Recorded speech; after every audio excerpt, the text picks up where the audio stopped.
To get things started, we are very fortunate to have Tamar Jacoby with us today. You can see her bio. She's the president and CEO of Immigration Works USA. She's written several books, Someone Else's House, America's Unfinished Struggle for Integration.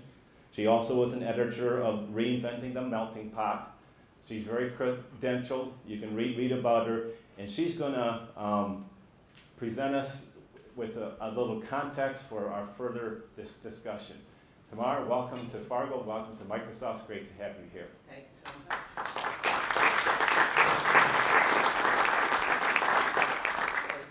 Good morning, everyone. It's a pleasure to be here and to have the opportunity to brief you a little bit about this terrific process that the council has been. Great. Pleasure to be here and have the opportunity to brief you a little bit about the fantastic process that the Chicago Council has put together. A disclaimer to start. I'm here talking. The report we're talking about came out of my word processor, but it's the work of a big group of people. 50 people, including Don and including the senator, have been meeting for a year.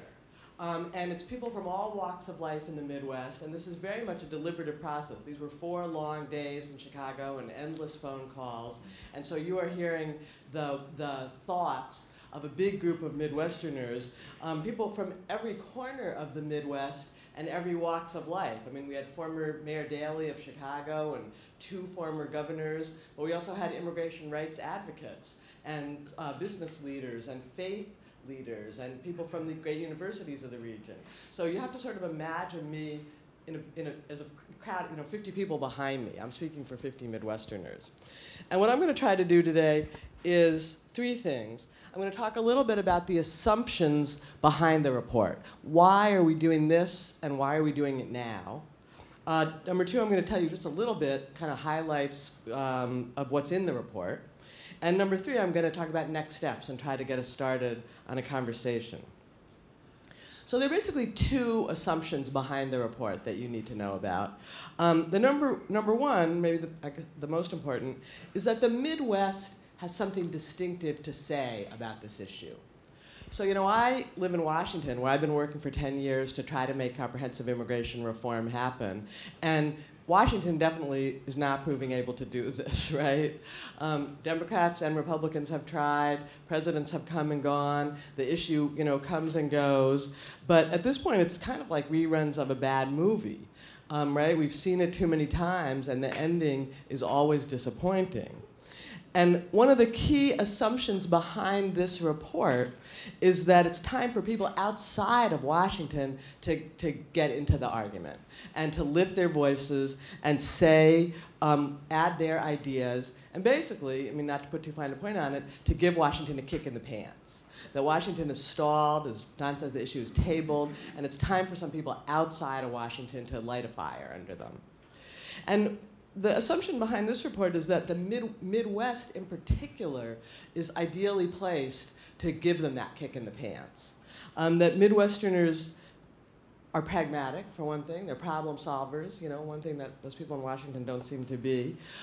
They have a long experience of immigration. So I'm from New York, and I don't like to admit this, but the Midwest probably has seen more immigration from more countries over a longer period than any region in the nation.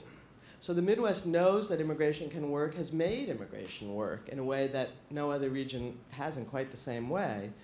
And the Midwest's recent experience is also distinct from many other regions, right? I spend my time traveling around organizing employers in the States, and there's just something very different about the way the Midwest approaches this.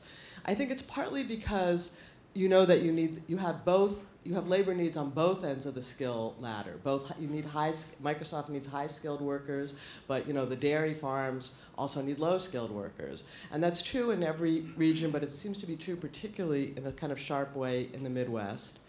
And you also add the population issue, right? The Midwest is hurting for population, many sectors of the Midwest, something that's not true elsewhere in the country in quite the same way. And the Midwest in the last couple of decades has had the experience of immigrants coming, and of course immigrants bring complexity, right? They bring problems too, but bringing new life and energy and revitalizing neighborhoods and bringing new life to regions that would be dying without it.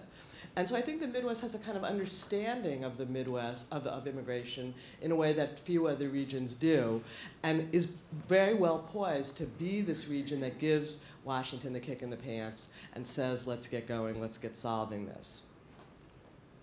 The second assumption that's behind the report is that we're making the argument from competitiveness. Now, there are many different ways that the immigration system is broken, right? And there are many different things that need fixing. And sort of whoever you are and whatever you bring to the table, people can make lots of different arguments about why we need to fix it. Some people come from a moral point of view. Some people come from a human point of view, a rights point of view. Some people come from a security and rule of law point of view. Some people come from a what's going to happen to integration and assimilation point of view. Some people come because they care about foreign policy. And all those things are brought up by the immigration issue, and all of those are good reasons to fix it. But our assumption is, that the assumption behind this report is that we need to talk more about the economic reasons for immigration reform, because those are really, in our view, the most crucial. How the broken immigration system is holding back our economic growth, how it's depriving us of skilled workers and entrepreneurs, how it's putting us at a disadvantage compared to our competitors, how it's slowing our job growth and limiting our productivity. And I sort of feel like I'm talking to the converted when I come to Microsoft and say that, because you're right, Microsoft has been a leader on that issue for a long time. But lots of people across America think that immigrants lower wages and are a drain on the economy. And those are myths that we need to be putting to sleep. So what's in the report, moving on to my second piece here, it's jam-packed with really interesting stuff. But let me give you just a couple of highlight facts from the sort of competitiveness argument, right? So these are 5 facts of why immigrants are good, that illustrate why immigrants are good for the economy and good for our competitiveness, and why the broken immigration system is holding back our economic growth and limiting our competitiveness. So fact number 1, the Indiana-based Lumina Foundation has found that the United States will not remain globally competitive in 2025 unless 60% of the people living here have college degrees. 60%. So guess how many have college degrees now? We're at the 38% point. And we're actually slipping behind many of our competitors. We used to be, for years, we were #1. Now we're slipping behind our competitors. And of course, we want more Americans to go to college. This isn't just about bringing in college-educated people from abroad, but college-educated people from abroad can help increase that percentage. Fact number 2, going a little bit down the skill ladder, a 2011 study by Deloitte and the National Association of Manufacturers. So right, already we're in 2011, right? 9% unemployment. And now we're talking about manufacturing workers, not college degrees. Even when we had 9% unemployment, manufacturing companies across the US had 600,000 jobs open that they couldn't fill. I mean, stunning number, right? Skilled manufacturing workers. Again, immigrants can help with that. Immigrants can help fill those jobs. Fact number 2, moving down the skill ladder, in 1960, and this is the fact I always think is the most, I think this is the one fact you need to understand, actually, to understand immigration today. In 1960, half of the US-born men in the US labor force, so in the labor force, right, but US-born in the labor force, half of them were high school dropouts. Today, less than 10% of the US-born men in the labor force are high school dropouts. But we actually still need people to do farm work and work in meat processing plants and work in kitchens and work as home health care aides. Coming to home health care aides, actually, I'm anticipating myself. Fact number 4, Bureau of Labor Statistics. The occupations that are going to grow fastest between 2010 and 2020 are home health care aide and personal care aide. Now, again, we all, it's the understood premise that employers should try to hire Americans first, and for any job that's open, they should try to hire Americans first. But I don't know anyone who's bringing their kids up to be a home health care aide or a personal aide, and I kind of doubt any of you do either. And immigrants can help. Immigrants can come fill those jobs. So last fact, and maybe this is the one that's most relevant here at Microsoft, for decades, the US was the destination of choice for foreign students. People came from all over the world and studied here, since World War II, basically, and most of them stayed and built careers here. So we had the benefit of, we were a magnet for talent from around the world, and then they stayed and they built careers and they built our economy. Well, today, people came from different countries in the past. Today, most of the foreign students come from India and China, right? So a scholar named Vivek Wadhwa recently did a survey asking Chinese and Indian students in the US how many of them plan to stay. Well, again, the numbers are staggering. 6% of Indians and 10% of Chinese. So we're educating these people, often at taxpayer expense, and then they're going home to work for our competitors. So those are just a few of a little bit of the evidence in the report. There's lots of other interesting things in there. It's not just numbers. We've also got human stories, and we have a page that's the moral case for immigration reform, because that's important to a lot of the people in the group. But what we come down to in the end is recommendations for things that we need fixed. And when you look at the report, and I hope you will, and I hope you'll focus on these recommendations, we kept them pretty general. At one of these meetings we had in the last few days, somebody said to me, well, what are your recommendations on how you should change the H-1B process? We don't get into how the government should change the H-1B process. That's something that the Senate has been arguing about for a long time. People have given a lot of thought. The eventual result is going to be the bill, will be a compromise that it doesn't really make sense for our 500 folks to try to weigh in on exactly how should we fix the H-1B visa. So our recommendations are much bigger than that, and much more, they're problems that the Midwest needs solved. Again, we're trying to take Congress by the lapels and shake them and say, here's what you need to fix. So, a world-class workforce. Congress can figure out the details of how to fix the visas. Enough entrepreneurs to keep the economy vibrant. Retaining STEM students. Complementing US workers with less skilled workers. A seasonal workforce. And we talk about worksite enforcement that works. We talk about border security. We talk about a permanent answer for children brought to the US illegally without any volition of their own.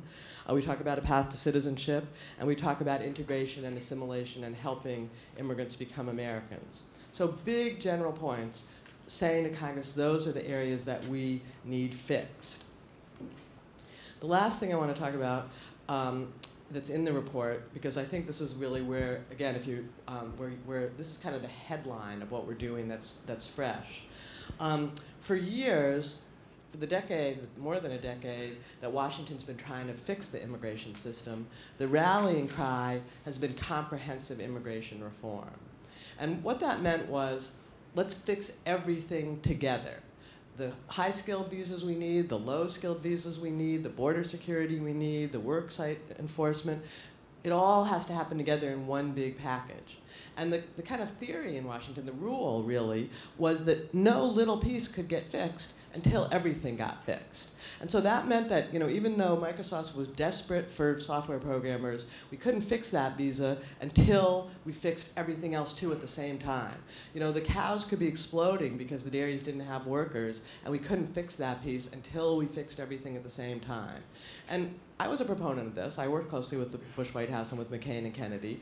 And the theory was, we need all those votes. We need Microsoft and the dairy farmer and the people who care about the border. We need every single vote to get this over the finish line. So we can't let anybody get their fix, because everybody has to be frustrated and pushing the darn thing over the finish line. Well, I'm not sure who came up with that theory. It made sense at the time, but it didn't work. A decade later, 12 years later, we still don't have the bill. So where we're going with this report is in a different direction. And again, this is kind of the headline, because obvious as it seems, not too many people have said this yet. We're saying we still need to fix all those pieces. we can't leave any of those pieces out, and we can't leave any of those groups out. Eventually, everybody has to get their fix. But, and this is the critical but, if Congress can't find the will and can't figure out how to do that whole thing together, let's start chipping away at the problem. Congress needs to deliver what it can. Congress needs to get started. Ultimately, we need the whole solution, but incremental steps are better than no steps, and we believe that even small pieces of progress will build momentum, and we need Congress to get started. So that's the report, Midwesterners making the economic case and saying to proving why immigrants are critical for America, and saying to Congress, get started, for goodness sake. So my time's up, but I just want to do one more thing before I yield the floor, and that's throw the ball back at you. Because the reason we're here is not just to explain what we're doing. As Juliana made the case, we need your input. The idea of this is that it's just not these 50 people and that former Chicago mayor and those governors saying Washington do this. We're trying to represent the region and bring the concerns of the region in a very broad way to the doorstep in Washington. So we want your input and your feedback to put into the report. This is a draft because we want to add your input and the input from the other meetings we've been having across the region. How do you think the immigration system is broken? How is it holding back your community or your business? What specifically do you want Congress to fix that we haven't thought of? So thank you very much. Looking forward to the discussion.